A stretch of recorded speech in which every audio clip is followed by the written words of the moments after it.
And that's why my words forgot to make sense. But yeah, like I said, Melanie Levy, Reading and Teacher Prep Department. And I'm so happy to be able to connect with you all, even if it's virtually. We had lots of great plans for this semester, and it's this nice silver lining that we're still able to do stuff like this with so many other folks from different colleges and different places. So that's exciting.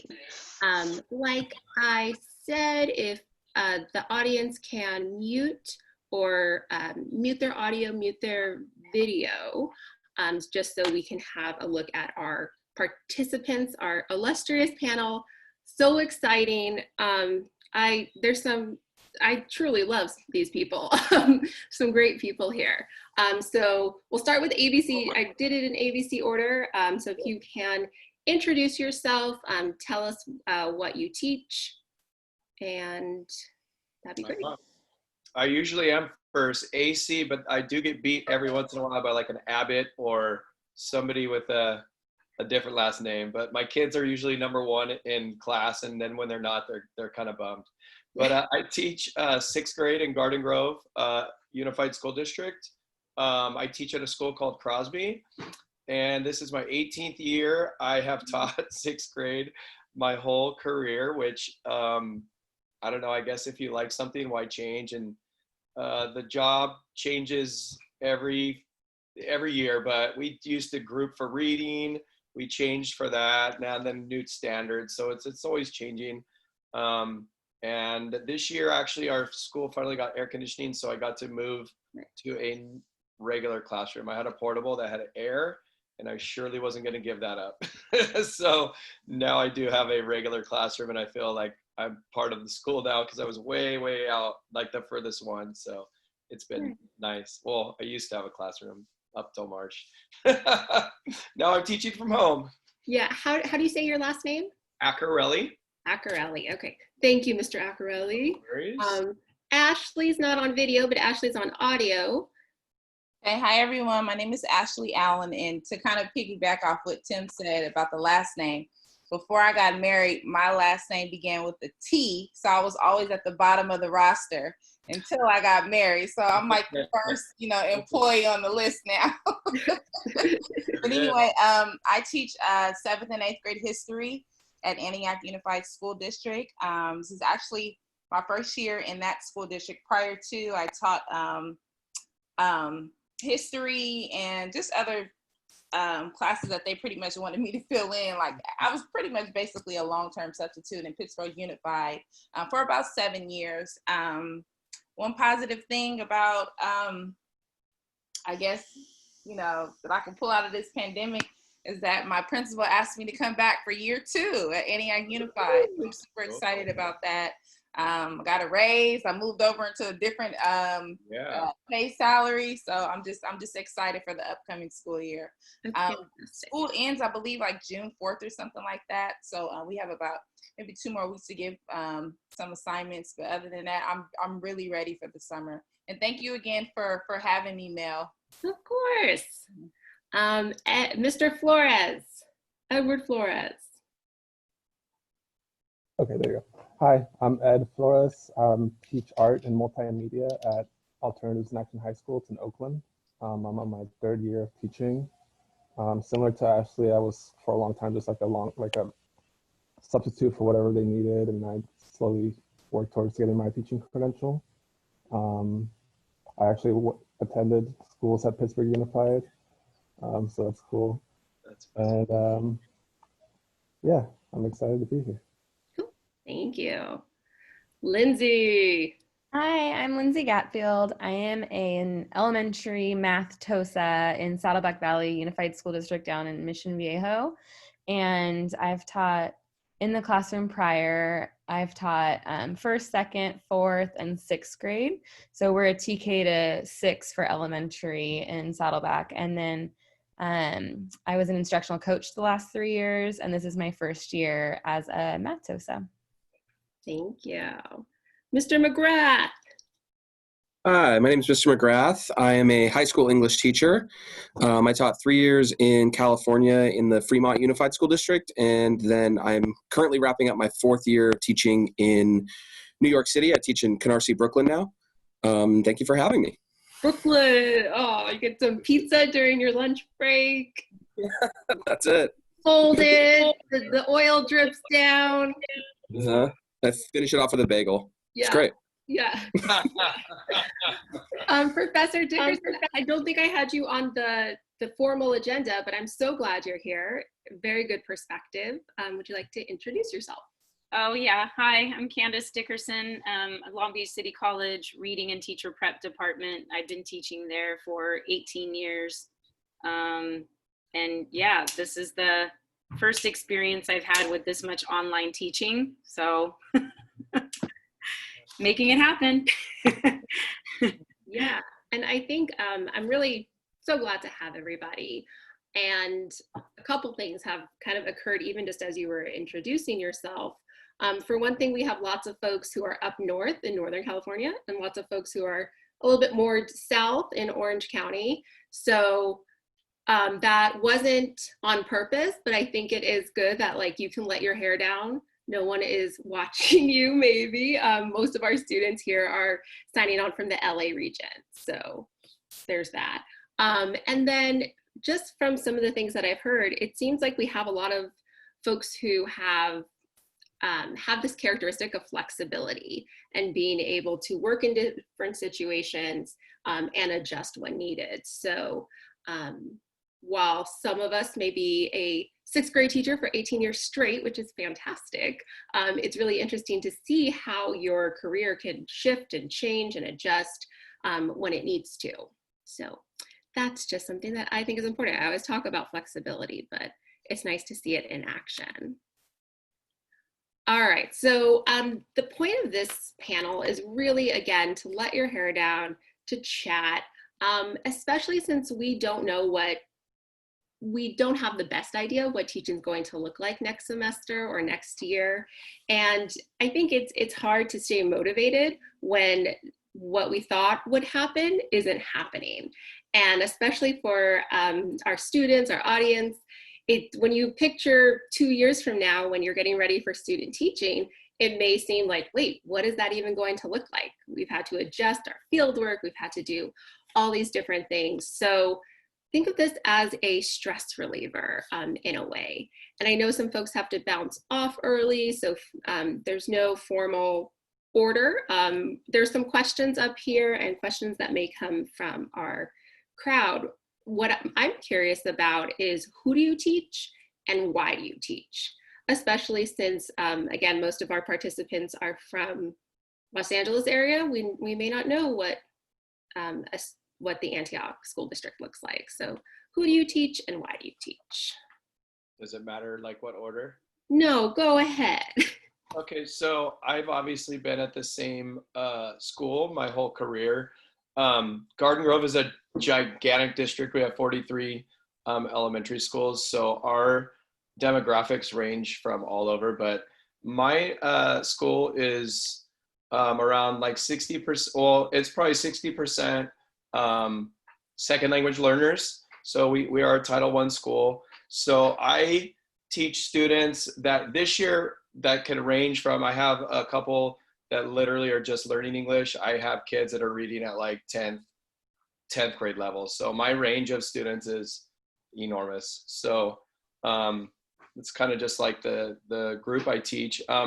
I got into teaching, I think it started, I was volunteering at a Boys and Girls Club way back, I think my first year of junior college, and I really enjoyed it. And that kind of set me on my path to teaching. And it's kind of funny.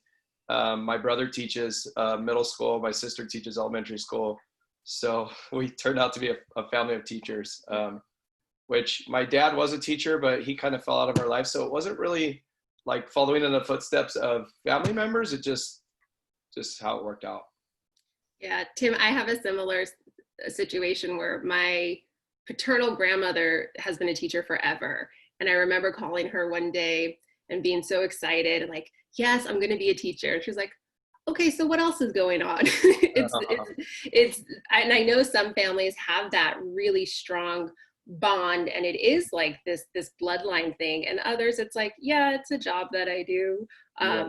So that's I can relate. So I am in an interesting position where I actually teach teachers now.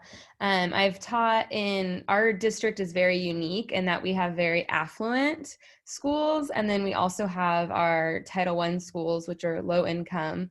And so there's a really large variety of school. And so I have taught in our Title I schools in those classrooms, and there happens to be a high percentage of English learners in there, even though that doesn't necessarily ring true all the time.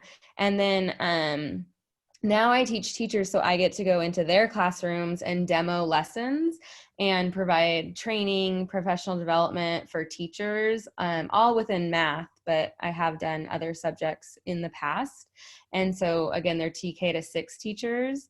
And I actually never wanted to be a teacher. So why do you teach now is so interesting, because I am so passionate about making school, the education experience better for kids. Like I think that, you know, the Biggie Small song that's like, this one goes out to all the teachers who told me I'd never amount to, oh my gosh, it like breaks my heart. I'm like, we have to do better.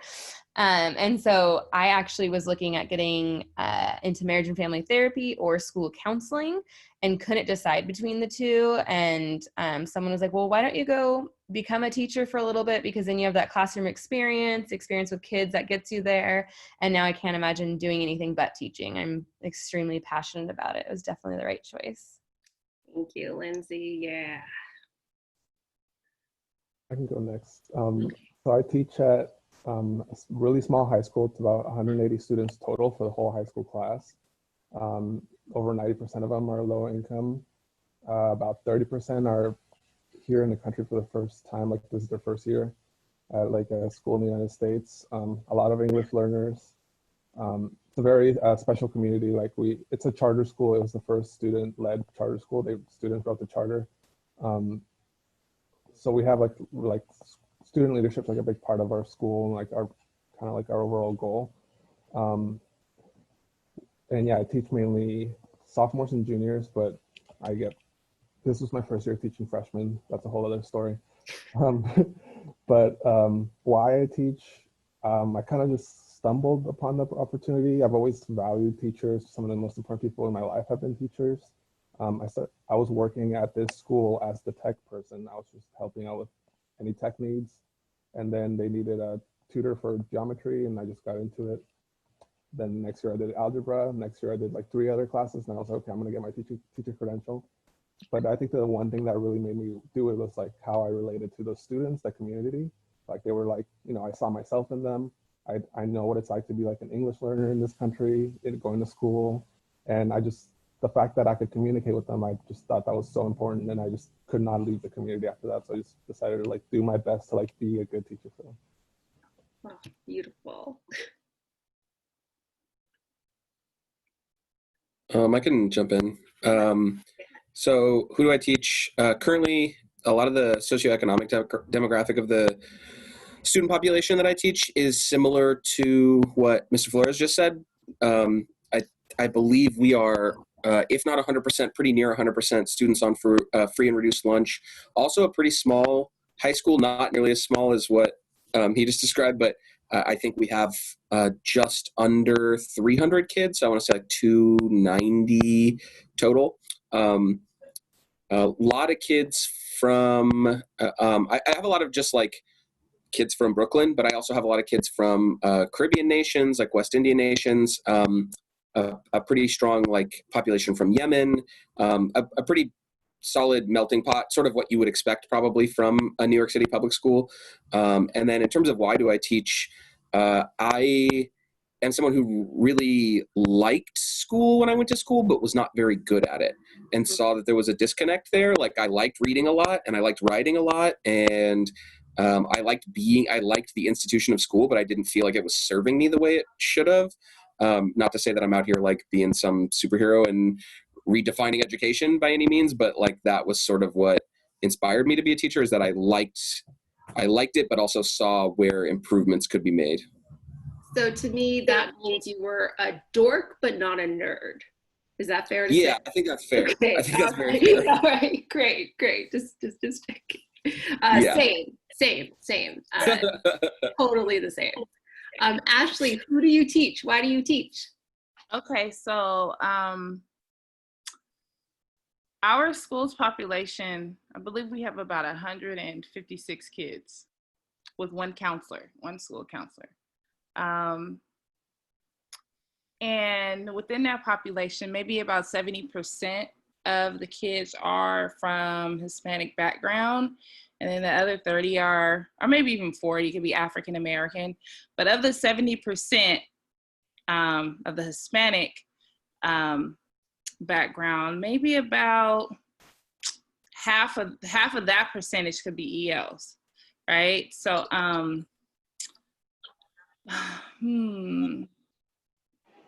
So this is my first year at this school, okay? And so I'm just still trying to, it's really hard to kind of really dive into that population perspective because I teach 6/5, so I don't get to see all that like a vice principal would see or a principal because I'm not out on campus, like that because I'm teaching 6 classes. But let me just jump down to the second question. So this one lady, one of my teachers in middle school, I kind of looked up to her. She was super smart, super pretty. She related to the kids graphic designer.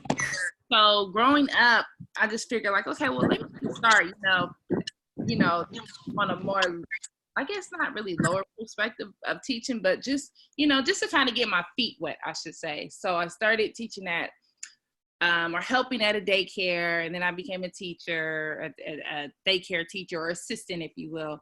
And then as I got older, I got out of that profession, and then I got into banking. And I didn't like it, and so I felt that teaching was my passion. I ran into that same teacher again, who I looked up to, and so she just pretty much guided me through the ropes of becoming a history teacher. And to this day, I talk to her like every day. So Nice. She's still molding me. I haven't arrived yet or anything like that. So that's one of the reasons. She is one of the reasons why I got into teaching. And like Mr. Flores said, I'm from Pittsburgh. The demographics are Hispanics and African American. I'm an African American woman who received, reduced lunch and had all these opportunities given to me because of my socioeconomic background. And a lot of the teachers who taught me related to me. And now that I'm turning the tables, I want to be, relatable to the students that I'm teaching. Oh, I love that. Why did you choose history, Ashley?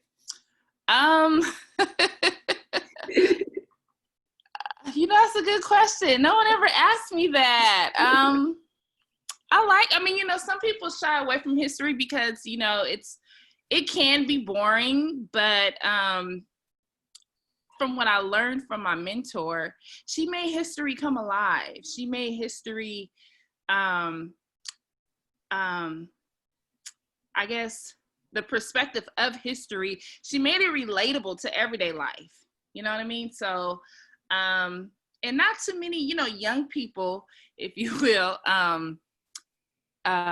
teach history. I mean, when I was growing up, I had old teachers, right? So it was just more of a lecture kind of layout, the way they taught. But, we get out, we move, we are engaging, and teaching history is extremely motivating, not only for myself, but for my students. So I guess that's why I decided to teach history. Love it. So writing, Professor Dickerson, what about you? Thank you for including me. I kind of came just to listen, and it's fun. But yeah, I will. So who do I teach? So Long Beach City College is a very diverse community.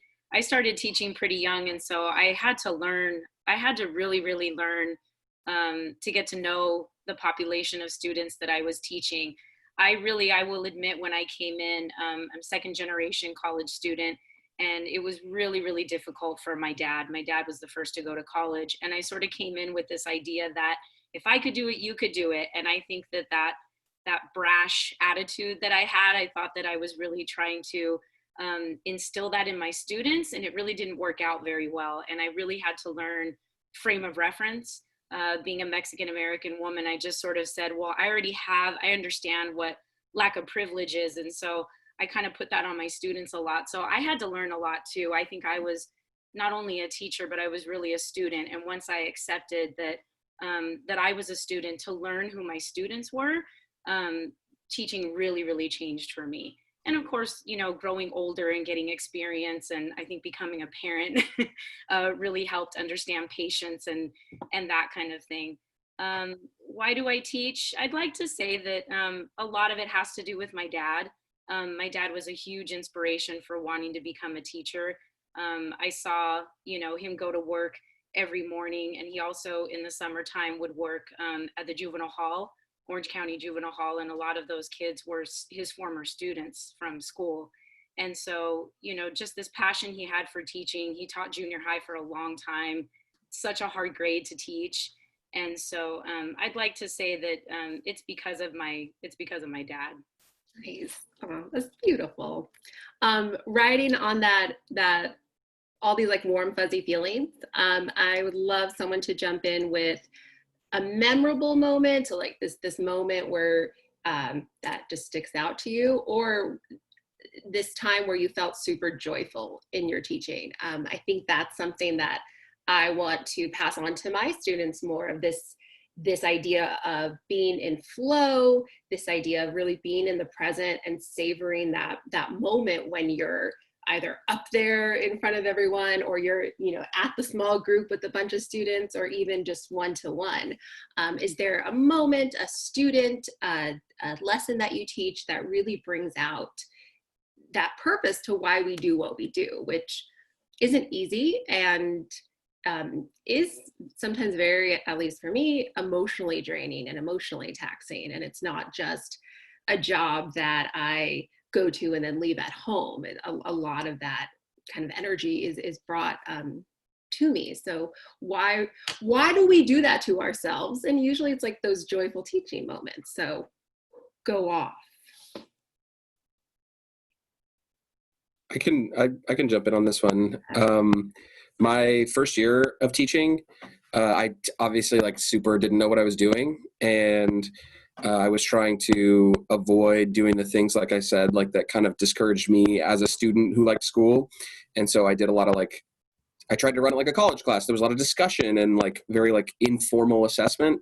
And I had this art academy cohort group of kids that really, really latched onto that. And was really powerful for me, and validating. And even though maybe 5 times out of 10 I was doing something wrong, and would come finish a lesson and be like, boy, that one was a stinker.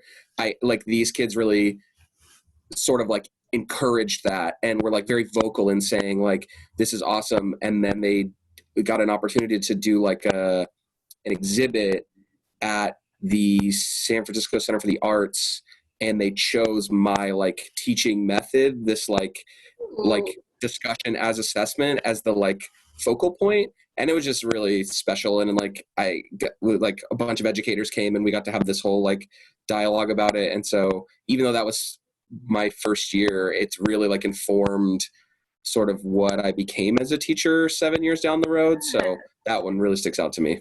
What a wonderkin, what pride, yay. Love it. This is Ashley. I can definitely relate to Jessie. I believe my second year of being a long-term substitute, I taught 3 subjects in 6 months, and it was just crazy. I taught art, I was a PE teacher, and I taught I think 7th grade math. But just being able to overcome teaching multiple subjects, was super joyful, because sometimes we tend to put ourselves in one box, oh, I can only teach math, I can't teach anything. That's not true, So that opportunity was given to me. So that kind of, encouraged me to well, maybe I can, teach something other than history, in current time. I can teach, something outside of history, because I've done it before. But just being able to teach multiple subjects, 1 year is very overwhelming, but it's also cool. And then too, not only for yourself, but for your kids, they can see that you can just pretty much overcome anything. You don't have to be kind of, closed in the box, So, yeah. I love that, especially how you bring in this idea that the students see it, because we're always talking about growth mindset, but some teachers are rigid. So it's nice that they can see a teacher who takes on that idea of growth and let me try something new. And if it doesn't work, big deal. Let me try to learn from it. And then this idea of really making yourself marketable. I know Professor Komplinski has taught 4 different subjects, maybe 5. She's not on camera, but biology, psychology, 3rd grade. So really being able to provide a lot to a school and to a group of students. I think that's just good for your job prospects as well. Thanks, Ashley. And what you're talking about with the people you're working with and having that growth mindset and all of that, when you work with people who are like that, and I know someone in the chat had said something about the community of like-minded, that absolutely makes teaching so much more enjoyable. That joy of teaching with your friends, your colleagues who are all believing in the same mission and on the same page, that just makes the environment so much more powerful and happy. It's just a positive place to be when you can make those connections and find, that school or that grade level or just that one teacher across the hall who will be kind of on your side and on your team.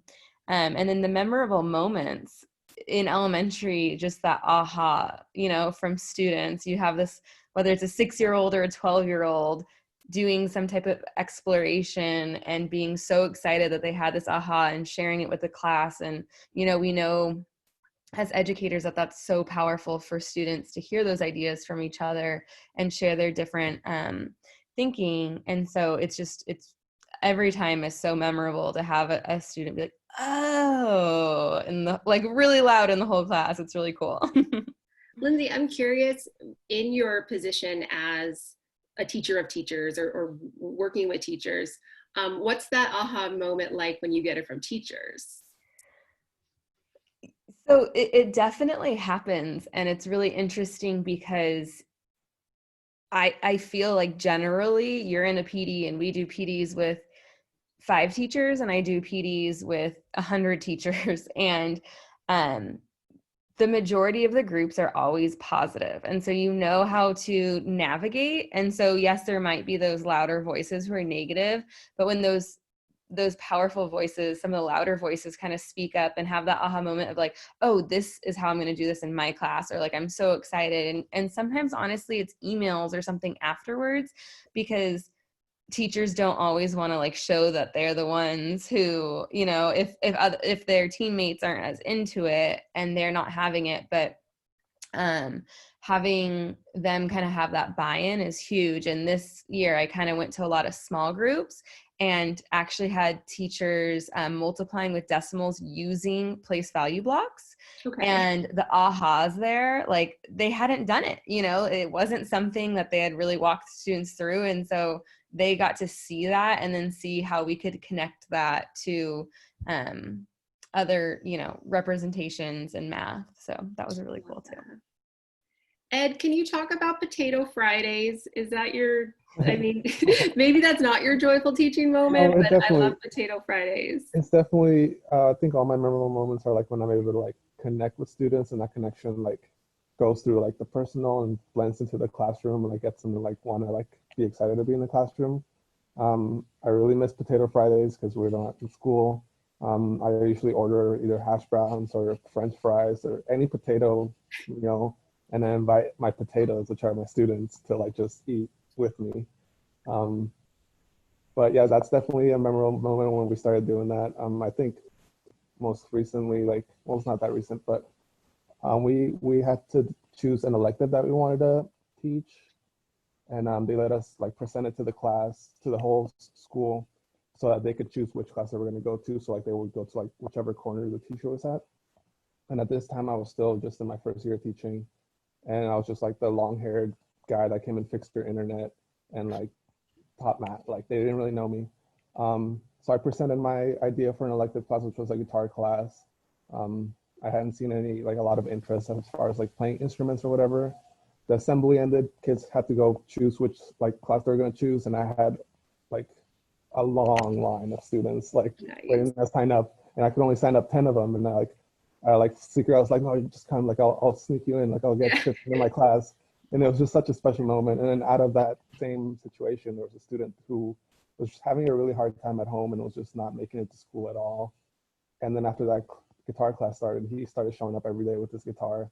And it was like the first time I realized like, wow, teachers. Yes. Thank you. So I grew up playing all kinds of sports, and where I teach, some of these students never get to play organized sports. So years ago, I had a principal that was really, he was willing to spend money on pretty much anything I wanted. So I started running a recess and lunch sports program where the kids, I'd put them on a team, we'd organize them, and they would play like tournaments during recess and lunch. So that was a really memorable moment to see some of these kids that have never ever played an organized sport, to see how athletic some of these kids were. And then some of those kids would come back and say, hey, I'm playing volleyball in high school now. So it kind of got them on a path of being able to play a sport. And then for me, I teach the middle schools right across the street. And then going on my 18th year, I get a lot of brothers and sisters. So there's a lot of kids that will come back, and some that don't even have a connection to the school will literally come back when they're graduating and telling me they're going to college. I had a girl that I joked with her when I taught her. I'm like, you're smart, you're smarter than me. She read 10 million. We do accelerated reader at her school, which basically tracks how many words. She read 10 million words in 6th grade. Her reading level tested out at 12th grade. And she came back and told me she got a full ride to Duke University academic scholarship. So that was just like incredible. Fantastic. Yeah. Love it. All right. Professor Dickerson, do you have anything to share? I mean, I think a lot of those relationships, those aha moments, those kinds of things. But I think that when you teach reading in college, there's so many misconceptions about what that is. And so I would say that the most memorable thing each semester is that first week.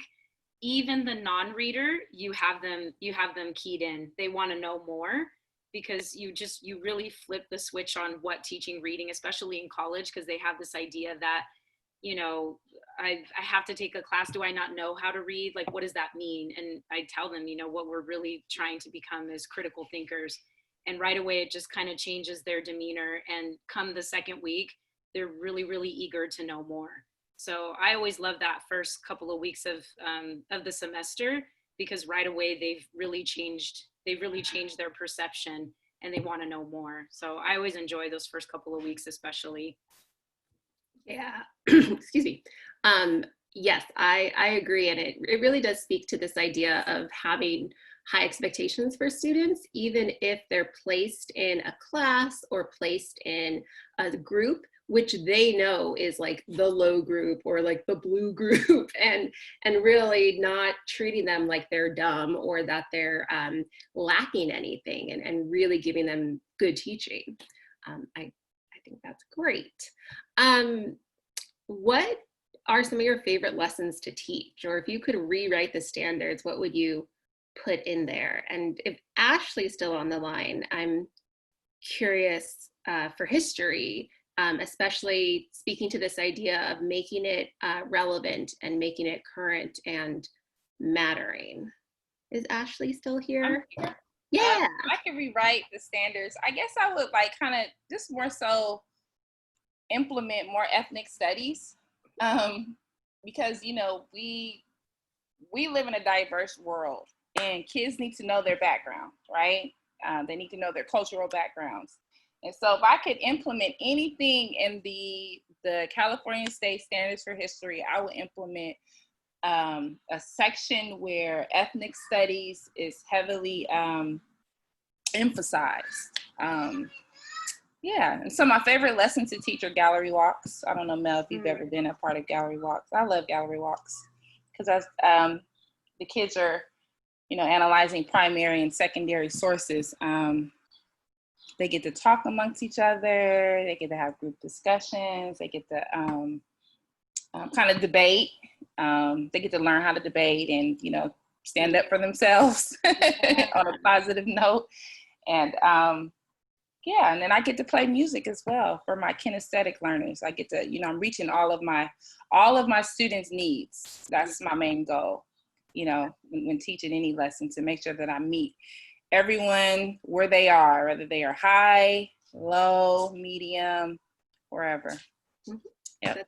That's fantastic. I like it. Can you give a just like couple sentence description of what a gallery walk is, just in case folks don't know? Oh, okay. So kids are grouped in about four to five, just maybe even 3 to 4, depending on the class size. And then they are responsible for a primary document, secondary, or excerpt. There's a question attached to that primary document or excerpt. They have to answer the question, analyze it, and then answer the question, maybe for about 10 minutes. Then once the timer goes off, they have to rotate to the next station or excerpt or primary document. They have to answer the question. I may give them a different question than other than what the group prior to them had. They have to answer and analyze, answer the question, 10 minutes, they got to move on. So they're just rotating throughout the classroom in stations, basically. Love it. And that's middle schoolers. So yeah, but it can be used for elementary, high school, and even college. Yes. Oh, yeah, we do it in elementary all the time. Yeah, I think we think of that as a like as centers, like as like in kindergarten classes where it's like, all right, go to this center, go to that that station. Yeah, stations. Yeah. So I really love real life, and yes, we'll make it sound fancy by saying gallery walks, but I really love this idea of taking the good stuff, which has students moving and working with each other and curious, and putting it in a environment outside that they may not have that in other classes if they are just very like lecture based. Thank you, Ashley. Lindsay, I know you work with a lot of standards, so is there anything that you've seen, like as you've looked through the standards and the lessons, that you're like, oof? So initially, it's funny, I'm super pro Common Core. I love the new standards, like the rigor of the standards, and they're not new anymore, 2010, right? But I was thinking of a specific math because that was kind of and it links to my favorite lesson, but the equal sharing. And so students come to us, 4-year-olds, 5-year-olds, 6-year-olds come to school, and they already have an understanding of what it means to share something fairly, right? Their sister takes a bigger chunk of their brownie and they're upset. And so for us to really build off that knowledge, we need to start those equal sharing type problems and stuff in the earlier grades and celebrate math that way, in such a relatable way. And it's interesting, sometimes it's hard to get teacher buy-in with that because it's not explicitly in the standards, and hopefully, with the new math framework coming out and stuff, that will be addressed. But as a teacher, the history, social science, and elementary is just so like, know this, know that, know this. And so it's just so factual, and the students aren't doing anything like we do all the time. Like, oh, you're thinking like a mathematician, you're engaging like a scientist, and it's not really engaging like a historian at all, because it's just very, I don't know, kind of dry. And then also the health standards. Mm-hmm. You will never teach all of the health standards, I promise you. They're pages and pages and pages long that are just nuts. There's just no time for that. Thank you, Lindsay. I don't know, well, this relates to rewriting the standards, but we adopted a reading program like a year or two after Common Core came out. And so the publishers of the book kind of had to just shove standards here and there throughout that doesn't even relate to the real standards. So I don't know, I feel like textbook writers, and I think they have to appeal to more than California. California is, you know, it's different. So I guess that's I have a hard time with that because the standards don't really fit the way it says. So you got to go and pull your own thing. So that drives me crazy. Can I respond to that? Yeah. Is that allowed? I totally agree. And it's like this certain publishers, and I won't say names, who just wanted to get it out as soon as, you know, and people didn't really know, the framework wasn't even out yet when some of the publishers came out. And so it's just standards, and they just tried to shift their old textbook to have the standards so that they could make a lot of money. And we adopted early in certain things, and then we didn't in reading. And so our reading, our ELA curriculum is very succinct, and it's good. But then our one that we did math very early, and I cannot wait until we adopt new. So I think as the people really study the framework, and this next round with the framework, hopefully our publishers will get better. Yeah. Thank you. I was just going to say that I was about to type, maybe we'll get to a place in K through 12, like we've really grasped in the higher ed, creating OER by teachers for students. Well, and with students' needs in mind, because it makes a huge difference when you think about like the college textbooks too, that, you know, when I got out of my master's program, I had all these ideas of how I was going to teach. And then I was handed a textbook, which we have a lot of academic freedom, but given a textbook and you're given the course outline of record, and it's like, okay, go teach. And you're like, wait a minute. So it sort of, that idea trickles into the higher ed too, but really happy to work for a college and a department that is really, you know, just grasp this whole idea of OER. And for one level, well, for a lot of our levels of teaching in our department, we have created OER texts, and they have proven to be really, really good. Can you give a quick sentence about what OER texts are?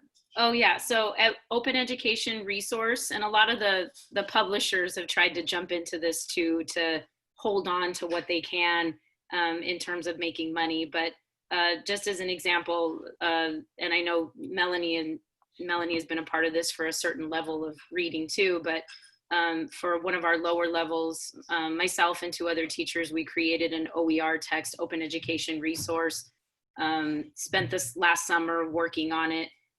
We use it in class. We made it open for other instructors to use as well. And it's super user friendly. It saves the students a lot of money. And it really gets down into what they need to know in order to be ready for, you know, the other content areas, you know, and a lot of them are taking, you know, a class like that with anatomy and physiology. And so a lot of the textbooks we were getting did not match at all what they needed to be able to do, let alone in our class, those other classes. Thank you. And just quickly for my favorite lessons or way to rewrite standards. And my favorite lessons are the ones that are like relevant to students' lives and something that they can like easily buy in. This is my first year teaching art, and I was surprised at how like reading through the standards, how it seemed like a glorified like arts and crafts, like paint with this, do this. And there was very little connection to like the real world. So I think that my favorite lessons have been like the ones where I'm able to like take those standards and then connect it to something that like it's gonna be like a mural lesson plan. And it's just like, okay, well, let's take a look at like murals in our community. Yeah. Let's like take a look at like the artists, let's like artist profiles, like getting to know, like teaching them how to think about art.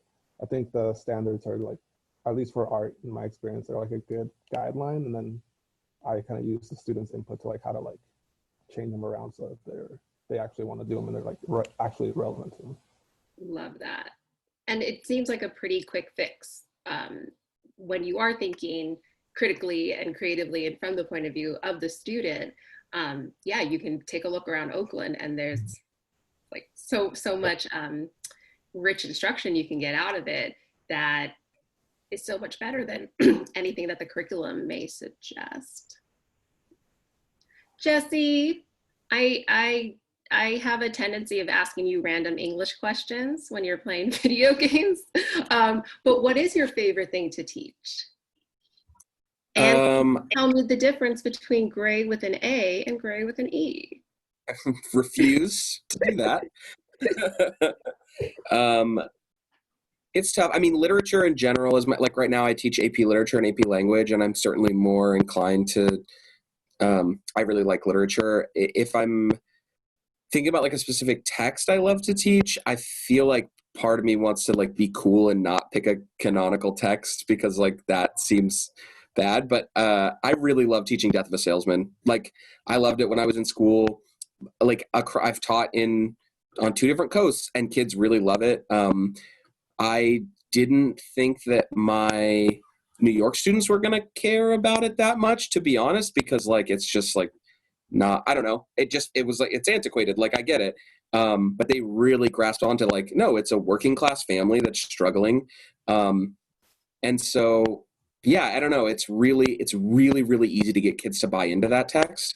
And that's the best. Like I could love Gatsby until the end of time, but like if the kids aren't going to buy in, there's only so far my love for that goes.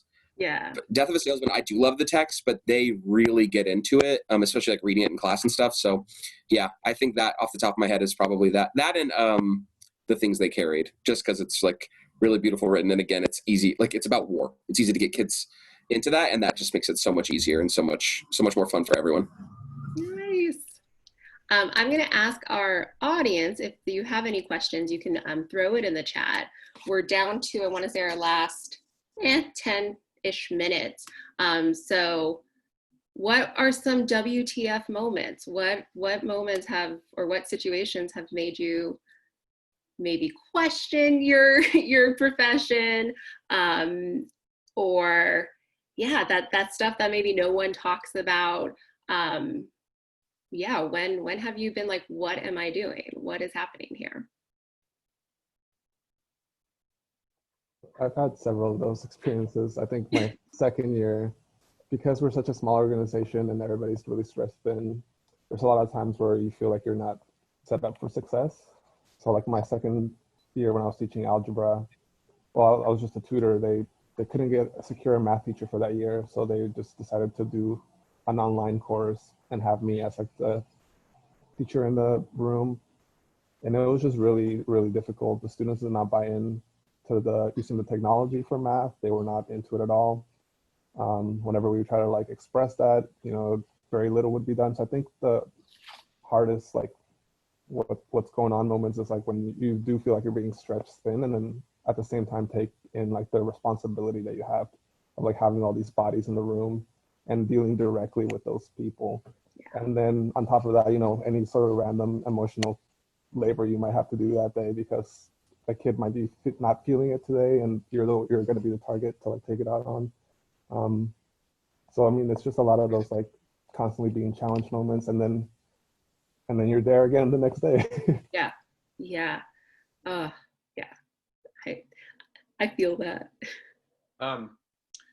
I do love my district, but I will say they have a tendency to, for instance, we teach like 4 or 5 subjects a day.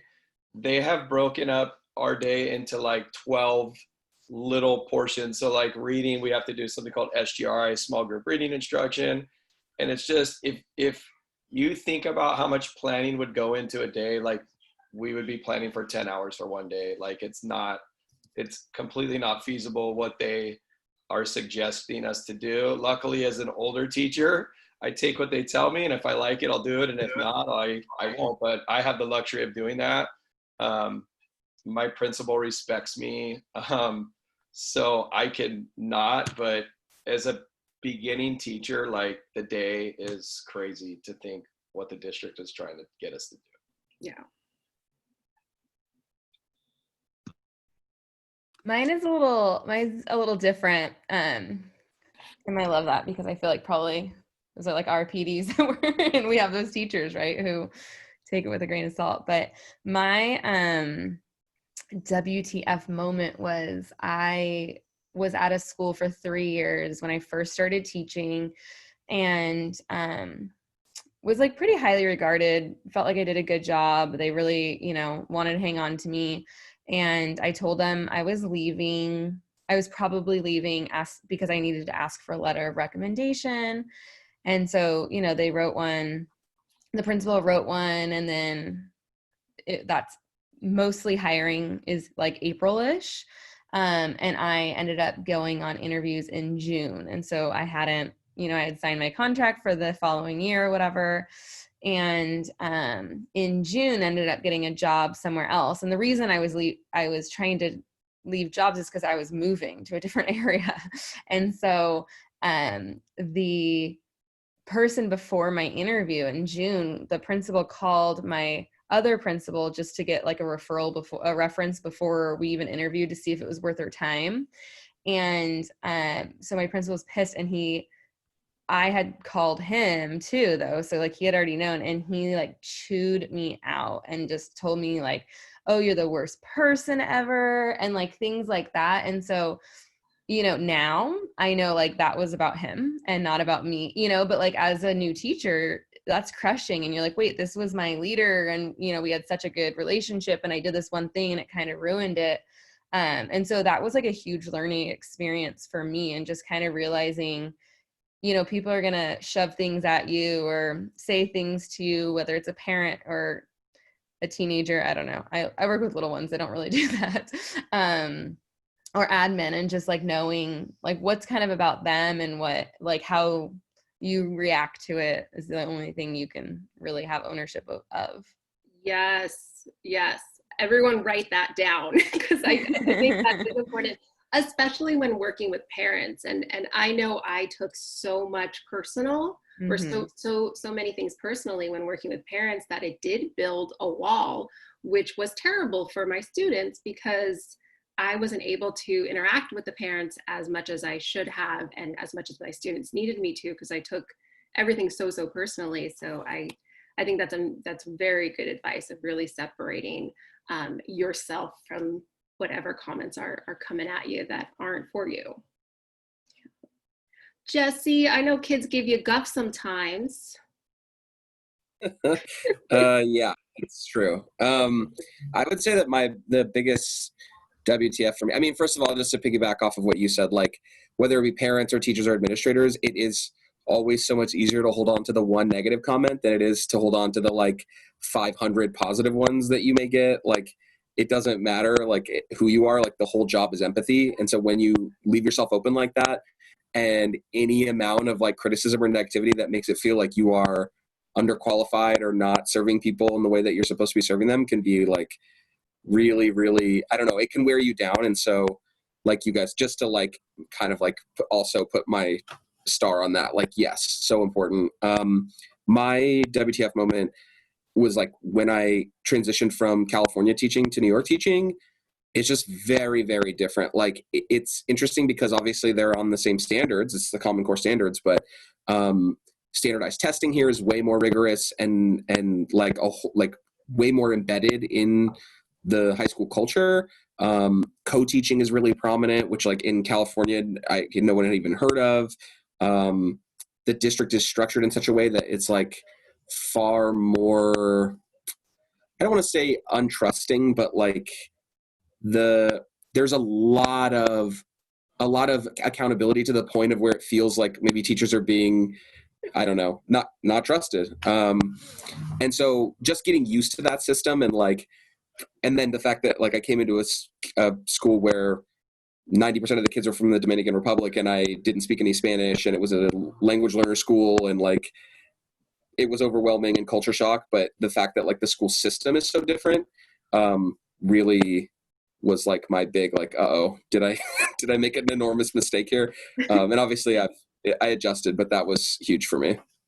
How do you get all the numbers straight? Like PS 92, PS 123. I wouldn't be able to do that.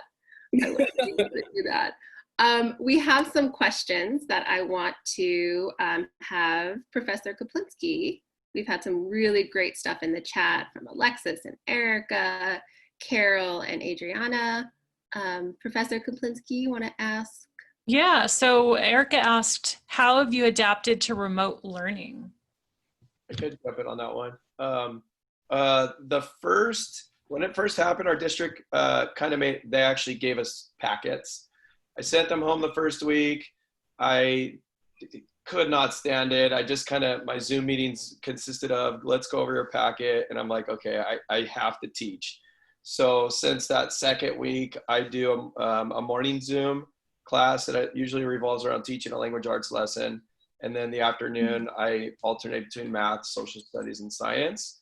And I don't give as much work as I don't give too much work, and I'm still getting kids that don't turn it in. So that's the most frustrating part. I give like 4 to 5 assignments that need to be turned in through Google Classroom. And I get maybe 17 out of 30 that get turned in. So that's a little bit tough, but I feel good about myself that I'm actually teaching lessons. And that's my personal thing that I had to do to feel like a teacher. Absolutely. Does anyone else have something to share about remote learning, like the biggest adaptation you've had to go through? Yeah, I've used Google Classroom, but both of my classes require a lot of materials. So like art, they need materials, they need, the art supplies, and multimedia. Students need a computer and Photoshop. They don't have, none of them have that. So I had to kind of switch my lesson plans to be more like art history and media studies, things that we can just kind of study through like documentaries and like kind of like the more like thinking about art. And yeah, I've definitely been handing out a lot less work because I think everyone's just adapting, and especially for our students who aren't very technology adept, it's a big change. Yeah. So yeah, I've been handing out less work than I used to. Awesome. We also have some questions about relating to students. So Alexis is asking about relating to the jokes and social media aspects that kids have. How do you relate to kids and the meme generation that we're also kind of a part of, right? Aside from flossing, don't you start every class session with flossing? I think it's like the big thing for me in that respect is like, has to be genuine, like you definitely, you have the stuff that you like, and kids also will like that thing. Not every kid for sure. Like I really like video games. And so there's some kids I can really connect with, and some kids, they're not going to get that. And that's okay. The worst thing that I've seen is like when somebody's like trying, so, it's just like, so it's like very cringy if a person's like, oh, now like starting the class with a floss. Like it's a great example of like, oh geez, this is really, you're really going for it. And not that you shouldn't go for it, but I think like making sure that it's genuine, and then tying that into whatever it is you're doing in meaningful ways is definitely a great thing to do. You just have to make sure that it doesn't expose you as like an old person. Yeah, kids can see through us very easily.